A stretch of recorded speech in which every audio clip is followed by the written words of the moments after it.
Find the LCM and HCF of the following numbers. और साथ में उसने वेरिफिकेशन भी पूछी है, वेरीफाई द रिलेशनशिप। कौन सा? HCF into LCM equal to product of two numbers. बड़ा सिंपल सा तरीका है। दो नंबर कौन कौन से है मेरे पास बेटा? 26 एंड 91। जब कभी भी दो नंबर दे रखे हो, उनका एलसीएम या एचसीएफ पूछे, तो सबसे पहले आपको उनका प्राइम फैक्टराइजेशन निकालना है। तो सबसे पहले आगे 26, और 26 का प्राइम फैक्टराइजेशन किया 2, 2 से डिवाइड किया 13, और 13 से डिवाइड किया 1, 91, 7, 13 और 1। तो 26 को मैं क्या लिख सकता था? 2 इंटू 13, और पावर भी मेंशन कर लेना। और 91 को बेटा 7 की पावर 1 और 13 की पावर 1। सबसे पहले आप एचसीएफ निकालेंगे, और एचसीएफ में क्या करेंगे? ओनली कॉमन फैक्टर्स को कंसीडर करेंगे। सिर्फ किसको? Common factors. और जो नॉन कॉमन फैक्टर्स हैं एचसीएफ में, हम उनको कंसीडर करते ही नहीं है। तो यहां पे सिर्फ कंसीडरेशन किसका रहा? 13 का। एचसीएफ में किस बात का ध्यान रखेंगे? जो भी पावर लोएस्ट होगी उसको लेंगे। लेकिन यहां पे तो दोनों की पावर सेम है, तो फिर तो कोई प्रॉब्लम ही नहीं रही। ये लो जी, तो कितना आ गया एचसीएफ? अब एलसीएम ले रहे हैं। एलसीएम में सबसे पहले common factors with highest power. LCM में common factor only with lowest power.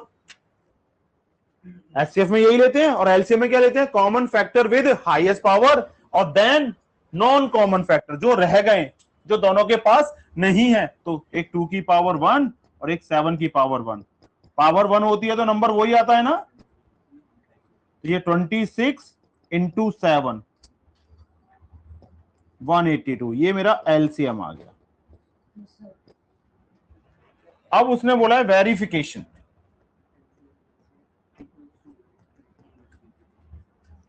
Verification का फॉर्मूला होता है एचसीएफ इंटू एलसीएम और ए इंटू बी। अब देखो,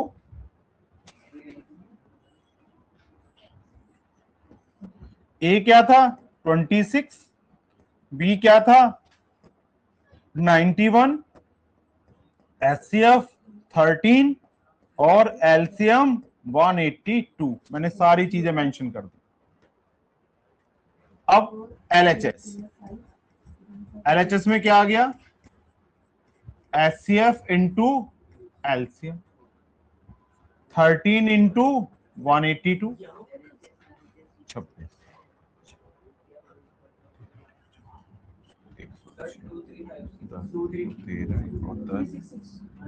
ये लो जी, आरएचएस ए इंटू बी। तो ए कितना था? 26 इंटू 91, ये भी 2366। तो इंप्लाइज दैट क्या आ गया?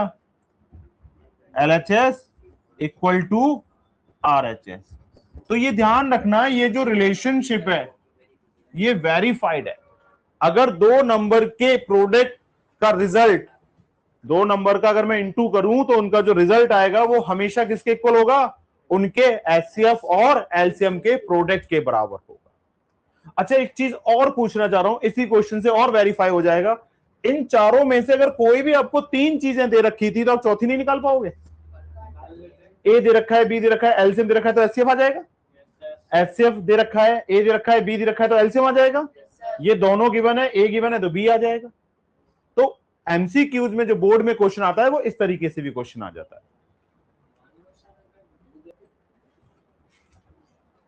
सेकंड क्वेश्चन,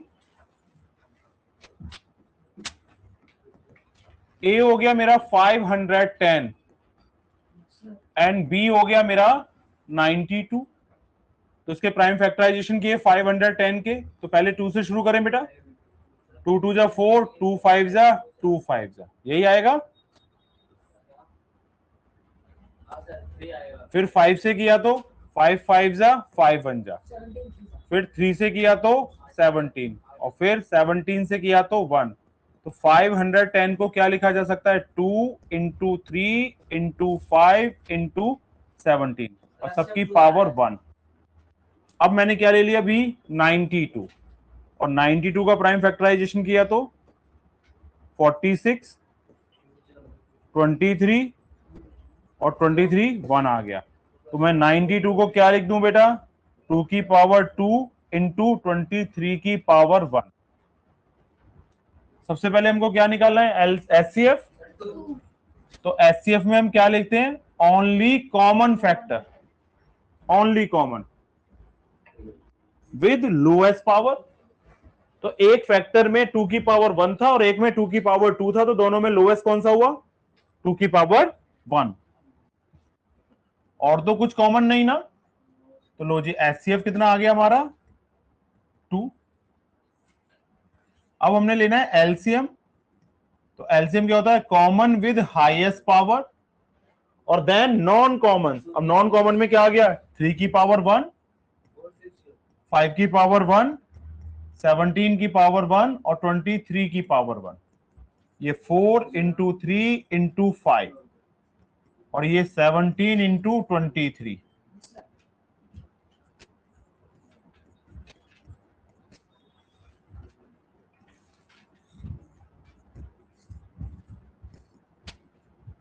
कितना आया चेक करो,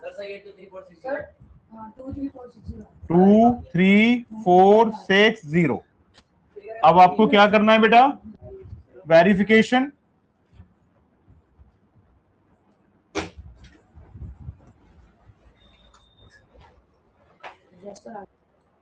वेरिफिकेशन, तो वेरिफिकेशन में क्या सिखाया था हमने आपको, HCF into LCM equal to A into B. HCF तो पहले हमने एलएचएस ले लिया, तो एचसीएफ इंटू एलसीएम। एचसीएफ की वैल्यू कितनी थी बेटा 2 और एलसीएम की वैल्यू 2 3 4 6 0 0 2 6 12 कैरी 1 2 4 8 और 1 9 2 3 6 2 2 4 और आरएचएस कितना हो गया बेटा हमारा 510 इंटू 92।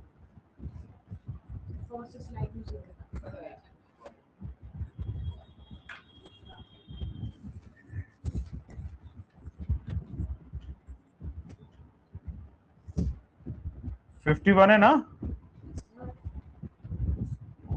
9 आएगा।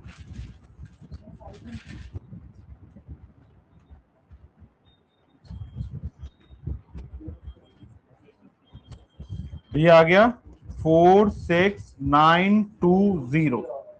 तो इंप्लाइज दैट क्या आ गया, LHS equal to RHS, hence verified.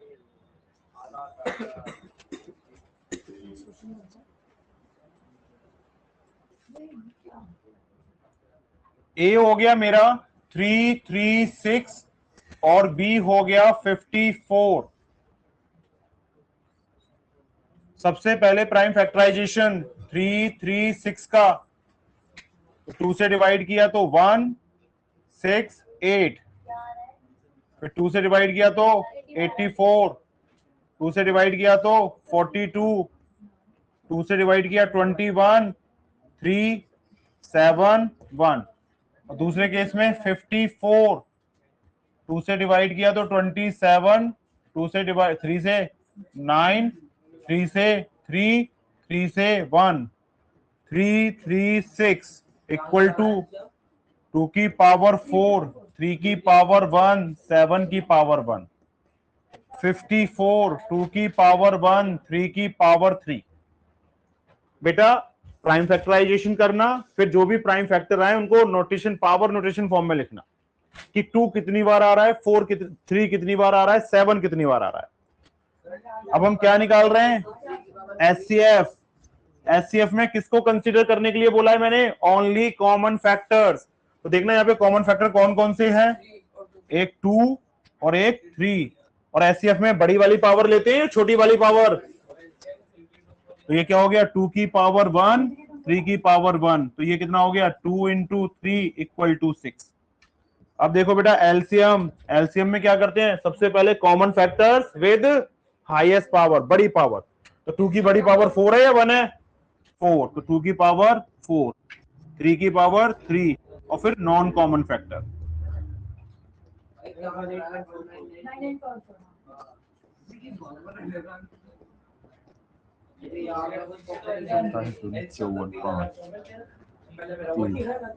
देखना 3024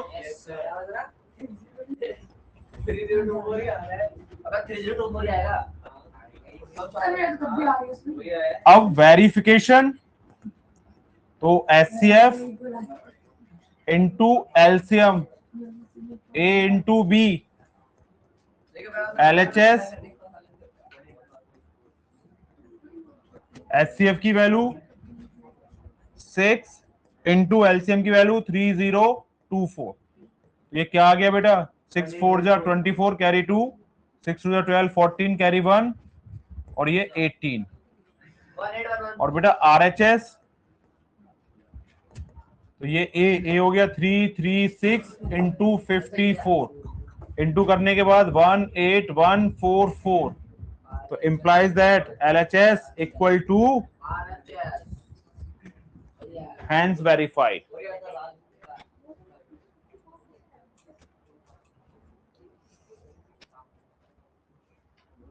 Find the LCM and HCF of the following integers by applying the prime factorization method. पहला नंबर 12 तो 3 से डिवाइड किया तो 4 फिर 2 से डिवाइड किया तो 2 और 2 से डिवाइड किया तो 1 तो 12 को क्या लिख दिया 2 की पावर 2 और 3 की पावर 1।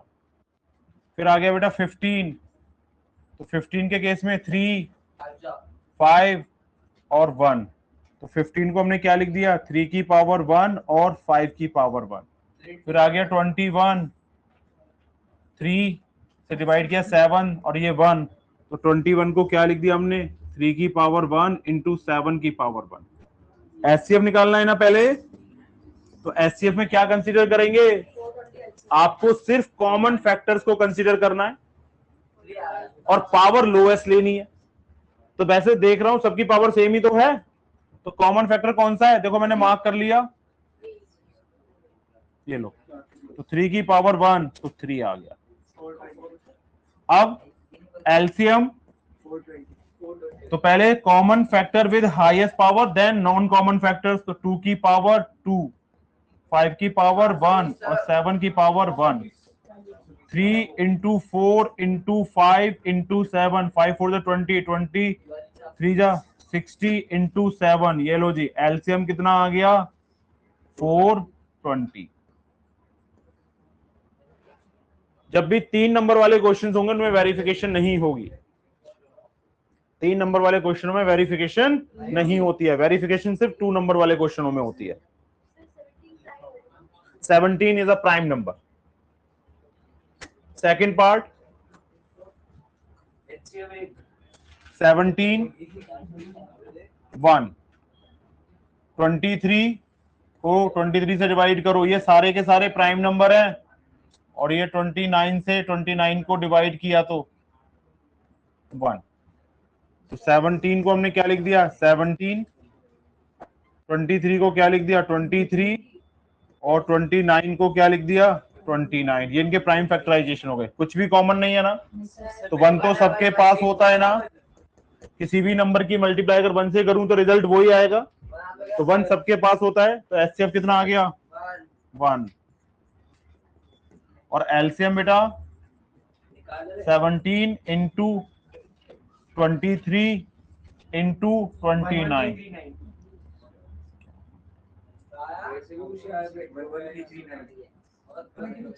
कितना आ रहा है 11339 ये लीजिए। ऐसे क्वेश्चन बोर्ड में एमसीक्यूज में आते हैं बस यहाँ पे ऑप्शन नहीं है वहां पे ऑप्शन आ जाता है ठीक है। गिवन दैट एचसीएफ सबसे पहले गिवन में क्या है एचसीएफ 9 ए कितना हो गया 306 और बी कितना हो गया 657 और एलसीएम पूछ रहा है। We know that HCF into LCM equal to A into B 9 into LCM 306 into 657, तो एलसीएम इक्वल टू 306 इंटू 657.9, 9 3 जा 27 और 9 4 जा, तो एलसीएम कितना आ गया बेटा 657 की मल्टीप्लाई 34 से कर लो।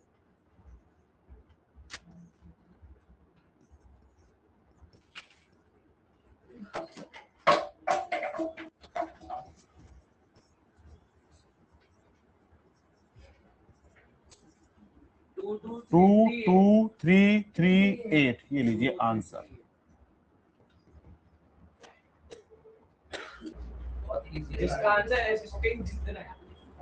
ये लीजिए, चेक वेदर 6 की power n end with 0 at its unit place.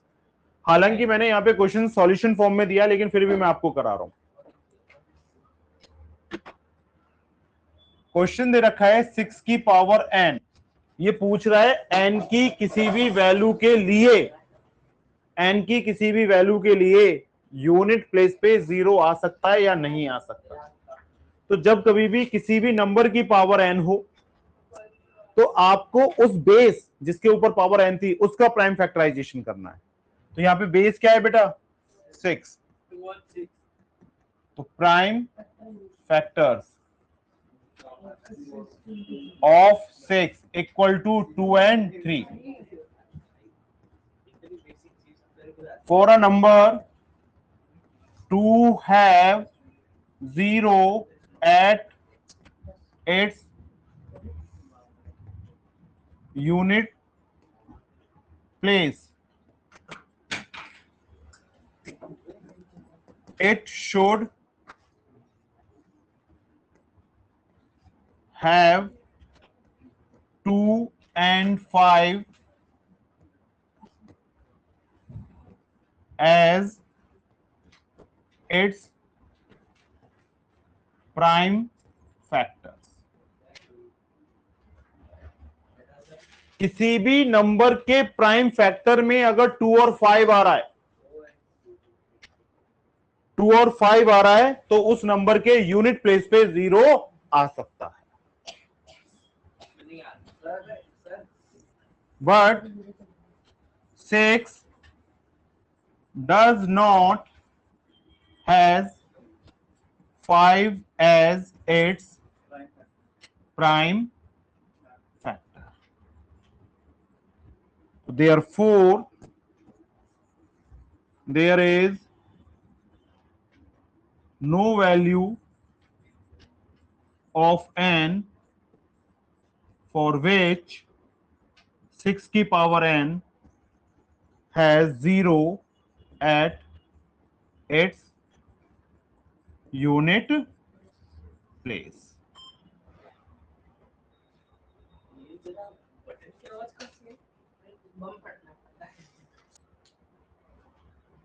Most important question 2023 में भी आया है, और ये इस क्वेश्चन में 2 पार्ट है। एक पार्ट मैं करके दिखा रहा हूं, एक आप खुद करेंगे।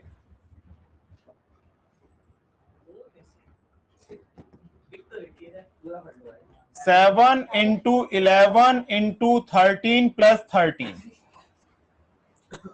और मुझे ये शो करना है कि ये जो मैंने बोर्ड पे नंबर लिखा हुआ है ये कॉम्पोजिट नंबर है। What is the definition of composite number? A number which has more than 2 factors is known as composite number.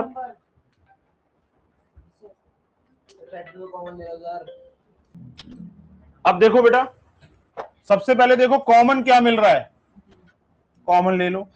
Common लेने के बाद यहां पे क्या बचा 7 इंटू 11 प्लस 1, तो 13। जब पूरा कॉमन चला जाता है तो 13 बन जाए 1, तो कुछ तो रहेगा, नहीं तो 0 आ जाएगा। और ये क्या हो गया 77 प्लस 1, 13 इंटू 78, 13 104 1014। ये लीजिए, अब देखना फैक्टर्स ऑफ 1014, 1 आएगा या नहीं आएगा? 2, सारी डिजिट का सम 6 आ रहा है तो 3 भी आ गया। लास्ट के 2 डिजिट 4 से डिवाइड नहीं हो रहे ना, 4 नहीं आएगा, 5 भी नहीं आएगा ना, और 2 और 3 से हो रहा था 6 डॉट डॉट डॉट डॉट। मेरा सिर्फ कंसिडरेशन यहां पे क्या था, 2 से ज्यादा फैक्टर लाना था। 1014 1 से डिवाइड होगा, every number is divisible by itself, तो ये 1 से भी डिवाइड हो गया, इवन नंबर है 2 से भी होगा, सारी डिजिट का सम कितना है 6, और 6 3 से डिवाइड हो जाता है ना, तो जब किसी भी नंबर के डिजिट का सम 3 से डिवाइड हो जाए तो वो नंबर भी 3 से डिवाइड हो जाता है। ये लो जी, और जो नंबर 2 और 3 से हो रहा है वो 6 से भी हो जाएगा। तो मैंने यहां पे देखा 7 into 11 into 13 plus 13 has more than 2 factors. So therefore 7 into 11 into 13 plus 13 is a composite number.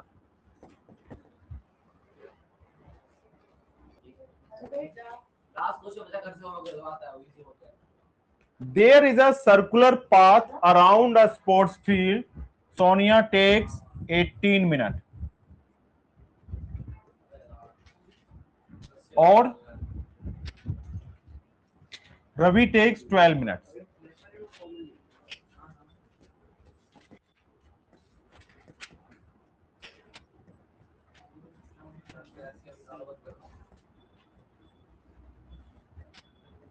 Time taken by Sonia 18 minutes और time taken by Ravi 12 minutes. Suppose they both start at the same point. एक ही point से start कर रहे हैं, तो and at the same time and go in the same direction, after how many minutes will they meet again in the starting point? अच्छा एक बात बताओ, सबका पेस अलग अलग होता है, कोई धीरे चलता है, कोई तेज चलता है। तो अगर हम सर्कुलर पाथ पे ट्रेवल कर रहे हैं और हमारा पेस डिफरेंट है तो सबको टाइम भी अलग अलग लगेगा। लेकिन हमने क्या किया, स्टार्टिंग एक ही पॉइंट से किया और जो उसको जिस पेस से जाना था वो उस पेस से चल रहा है। तो क्या हम फ्यूचर में दोबारा मीट करेंगे? तो जब अगर हम एक जगह से शुरू करें और टाइम टेकन हमारा डिफरेंट है तो हम फ्यूचर में कभी ना कभी दोबारा एक साथ जरूर मिलेंगे। बस फर्क क्या होगा, राउंड्स का अंतर आ जाएगा। जिसका पेस ज्यादा है उसको राउंड ज्यादा लगेंगे, जिसका पेस कम है उसको राउंड कम लगेंगे, लेकिन मिलेंगे जरूर। तो उन्होंने एक काम किया, तो जब कभी भी आपसे फ्यूचर टाइम पूछे कि दोबारा कब मिलेंगे, तो इसका मतलब एलसीएम निकाला जाता है। टाइम के केस में दोबारा कब मिलेंगे, अब जैसे मान के चलो एक लाइन खींच दी मैंने, सबके कदम की डिस्टेंस अलग अलग होती है, कोई एक कदम में 40 सेंटीमीटर चल रहा है, कोई 36 सेंटीमीटर चल रहा है, कोई 42 सेंटीमीटर चल रहा है। तो ये हम स्टार्टिंग पॉइंट से चले तो दोबारा हम कहां मिलेंगे, कितनी देर के बाद मिलेंगे? तो जब भी डिस्टेंस निकालनी हो, टाइम निकालना हो, लेकिन निकालना फ्यूचर के लिए हो, तो एलसीएम। अब 18 का प्राइम फैक्टराइजेशन 2 से किया 9 3 3 1, और इधर 12 2 से किया 6 2 से किया 3 3 से किया 1। तो 18 को क्या लिख दिया मैंने, 2 की पावर 1 इंटू 3 की पावर 2, और 12 को क्या लिख दिया, 2 की पावर 2 इंटू 3 की पावर 1, और मुझे क्या निकालना है, एलसीएम। तो 2 की पावर 2 इंटू 3 की पावर 2, तो 4 इंटू 9, 36 मिनट के बाद वो दोबारा मिलेंगे। लेकिन फर्क क्या होगा, रवि 3 राउंड लगा चुका होगा और सोनिया 2 राउंड लगा चुकी होगी, लेकिन मिलेंगे जरूर। मिनट में तो जरूरत क्या है।